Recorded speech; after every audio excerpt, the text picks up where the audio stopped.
Nampahafantatra ny fahatongavany eto Madagasikara sy ny asa ho tanterahany ny SDARM na ny Seventh-day Adventist Reform and Movement izay efa niorina tamin'ny taona 520 sy 700 ary manana ny fobena ny conférence générale any États-Unis.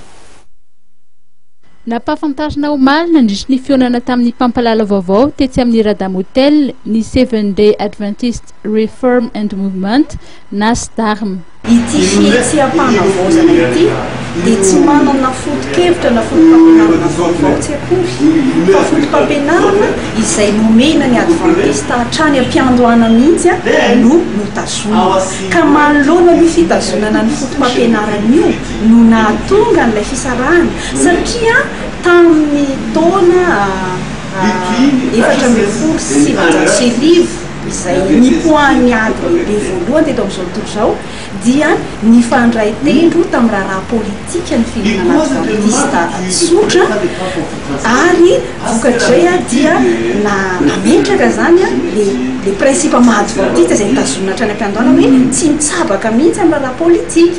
Betsaka moa zany ireo principe izay atao hoe very ny fiangonana reny kanefa hazony ny fihetseham-panavozana hatramin'izao andro izay tena miasa sy miparitaka maneran-tany ny SDARM ka ankoatra ny fitorinan'ny filazantsara dia miompana betsaka amin'ny fikarakarana ny ara-pahasalamana.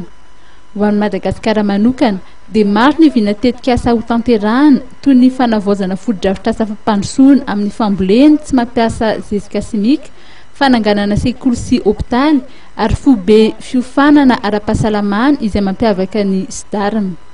Izy fiofanana ara-pahasalamana izay mampiasa ny médecine naturelle ny fitsaboana ireo olona manana olana ara-pahasalamana. Voalaza fa betsaka ireo zava-maniry manasitrana aretina maro. Ity fiangonana ity zao dia ao anatin'ny fanamboarana drafitra mihitsy ho amin'ny fanomezana fampiofanana ny olona hanana ny fahasalamana tsara. Zany hoe fitandremam-pahasalamana izany sy fanofanana ny olona hampiasa ny zavatra voajanahary hitsaboana ireo aretina izay tranga. Zany hoe sady beazina ny olona hitandrina fahasalamana notorona hevitra izy fa ireo sakafo rehetra sy ny zava-maniry izay nataon'Andriamanitra dia azo hitsaboana ireo karazana aretina maro izay mitranga ny fiainana andavanandro.